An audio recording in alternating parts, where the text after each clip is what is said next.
right, everybody. Good segment there on the gossip segment with Kelsey and with Emmanuel Acho. I thought Kelsey didn't say anything wrong as much as I like AJ. I happen to agree with Kelsey.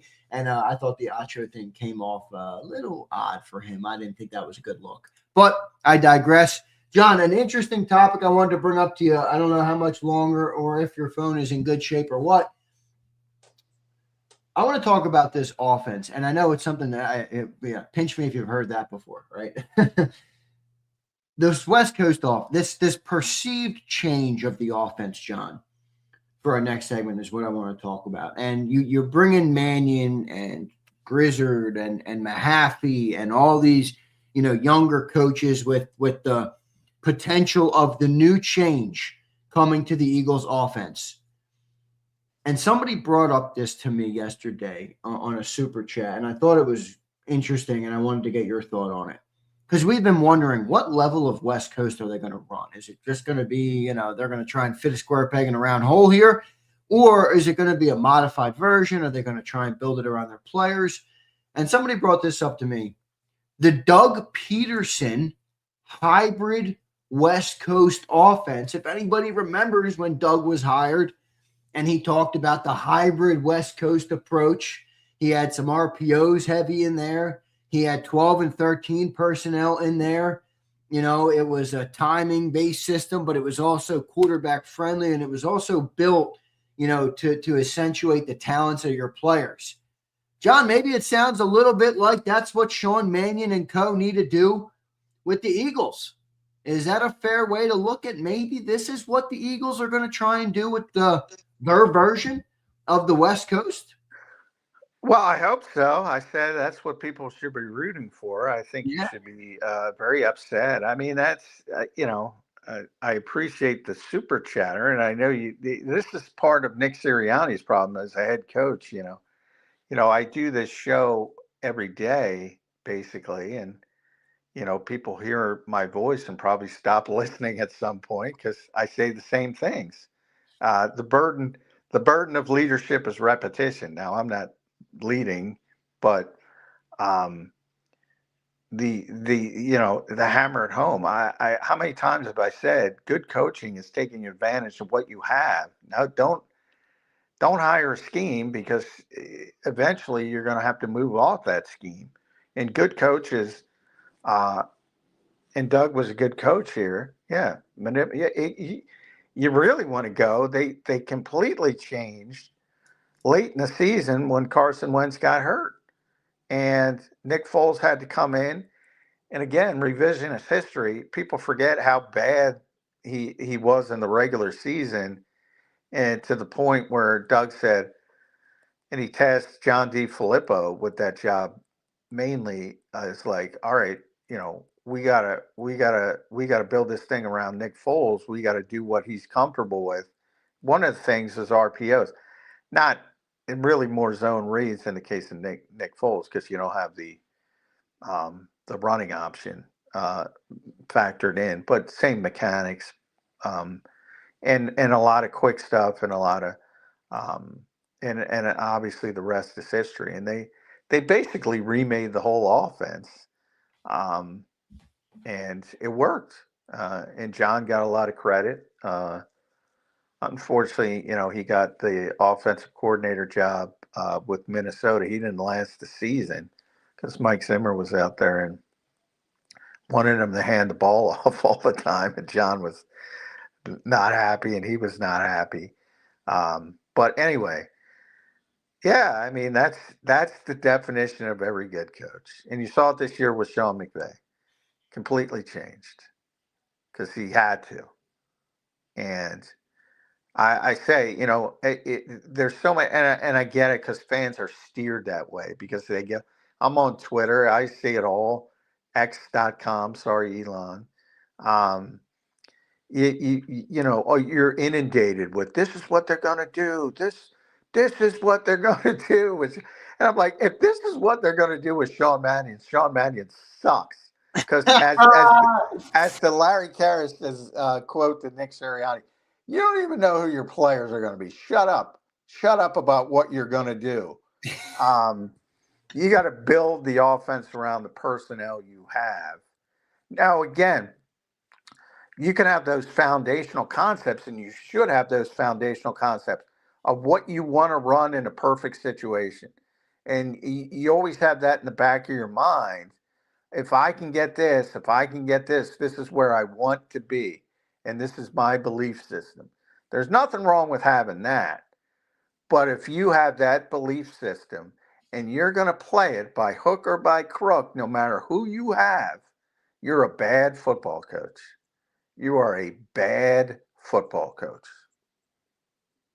And I'm glad it resonated with somebody else, with Doug, because it's a cliche for a reason, man. If you're hiring a scheme, you're doing it wrong. Cyclical life we live, circular life. We're back. The Doug Pederson West Coast approach could be back, folks, which I like. Good thing there. John, one of the things that sticks out, though, when you think about that Doug Pederson hybrid approach that he had, and obviously had great success with it. I know it didn't end the way some wanted it to end, but he did have great success with it. And obviously this will change based on the personnel in the Eagles, just like you just laid out. When you're a good coach, you adapt to who you have personnel-wise. But Doug used a lot of 12 and 13 personnel, to create the mismatches and to do different things, multiple tight end sets. John, the Eagles better get some tight ends, dude. I don't know if it's going to be Dallas Goedert or somebody else, but they need not one tight end. They need multiple tight ends, I think. Yeah, they probably are going to add multiple tight ends at some point, but that's the point. Obviously you need a certain number to play the game. But I mean, if you have good tight ends, you're going to utilize them. I mean, Doug had Zach Ertz and Dallas Goedert came the year after the Super Bowl. Think about that level for a short period when they were together. You're going to utilize it more versus if you have a weak group at the tight end. And that's kind of the whole point, Okay, well, Sean McVay had a weak group, at least by his standards, at wide receiver depth-wise. Obviously, we're not talking at the top, but depth-wise, he had a weaker group, and he had a stronger tight end group than he ever had before. So he utilized the tight ends more. I mean, to me, it's so simple. And so many people don't recognize it. It's like you don't need, because Doug Pederson used a lot of two tight ends. You don't need two tight ends to run with that. Doug would have run something different if his wide receivers stunk for the most part. Yeah, they did. Yeah. I mean, and maybe I don't know. Maybe I don't explain it well. You tell me, Xander. No, I think people look at it backward. They're looking at it completely backward of what it is. It's not, oh, you need to get these tight ends. It's you need to take advantage of the good players you get, and you're at the mercy of the free agent market and the mercy of the draft and how the draft board falls. Again, when you're picking 23rd like the Eagles are, I guarantee you they're not getting who they want at 23 in the best case world. Now, they'll say it. They got them. Unless you're number one, you're probably not getting the guy you wanted in the NFL draft. Certain exceptions, obviously. This year, I think you're going to have a quarterback who's probably not worthy of going number one, and maybe number two gets the player they want. But you get the point. Very few people get, actually, even when it works out like a gangbusters like Quinyon Mitchell a couple of years ago. Well, they really wanted the offensive lineman that went to Pittsburgh, but he went 2 spots earlier. So yeah, I mean, it's not about getting 2 tight ends to be successful like Doug was. It's about getting good players. Maybe they get a receiver. Like I said, that's the deepest position. There's a crap load of receivers. Maybe they keep A.J. Brown and get another receiver. And all of a sudden, Sean Mannion's cooking with gas with 3 big-time receivers. Yeah, right. I don't know about that, John, but maybe, man, maybe. So, yeah, I mean, that's I think that's the forward way to think about it rather than, oh, this is what Doug did in 2018, so this is how you have to build. I mean, that's backward. Doug, do you want to be the quarterback's coach, Doug? Come on into Philly. Listen to this, John. This sounds like this is my expectation of what the Eagles are going to do this year, or close to it.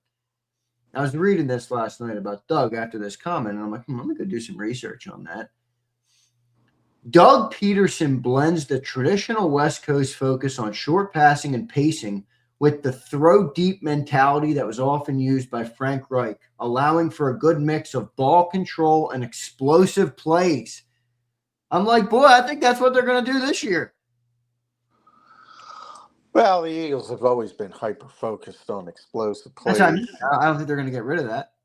No, that's a common theme in the NFL. They're not like unique. I mean, the two stats that NFL teams look at the most are turnovers and explosive play rate. And if you win them both, you generally win the game. So that's built into it. The question is, and you can get them. I mean, and what was so unique about 2024 is how many explosive plays they got in the running game, which generally doesn't happen that much. And that's why probably it wasn't sustainable, because you can't get that many explosive plays in the running game in a normal season. And they have to sort of better, I think, navigate the risk aversion to get more explosive plays, and occasionally, live with the occasional interception, maybe, and just be more dynamic and more, just put more pressure on the defenses. But I saw an interesting, I think it was Nate Tice, who does a good job with film stuff. The biggest, and I agreed. After I read it, I agreed with it, and I was like, the biggest, because offenses as a whole, I think, obviously we're an Eagles show, so we're Eagles centric, but I said pretty clearly, there were worse offenses than the Philadelphia Eagles, a lot worse offenses than the Philadelphia Eagles. Offense has become a problem in this league to the point where I think they're going to start changing rules again to help the offense, unfortunately. But we'll see how that part of it shakes out. But the biggest problem is pass protection. It's just, especially in third and longs, where you got all these, and you saw it in Seattle, you got all these chaos-like defensive coordinators now who follow in the mold of Brian Flores, and you saw what Seattle did with the Witherspoon blitzes in the Super Bowl, and these teams just don't adjust and can't pass protect and can't handle the pressure, and that turns into ugly offense. Not only ineffective, but ugly looking aesthetically. And I think that's what's going on in a lot of the league. And, Nate said there's probably like 4 or 5 guys in the world who can adjust protections the right way to stop these things. And until they fix that, you're going to have some ugly offense in this league. No doubt about it, John. Good stuff there. Good segment on the potential for the Doug Pederson looking very, I don't want to dub at that, but, Doug, I thought, did do a good job at having a hybrid approach. And I do think if Sean Mannion, John, like you say, if he's a good coach, then he will have a similar approach that is tailored to the skill set of the players on the Eagles. And we will see what the players on the Eagles look like there.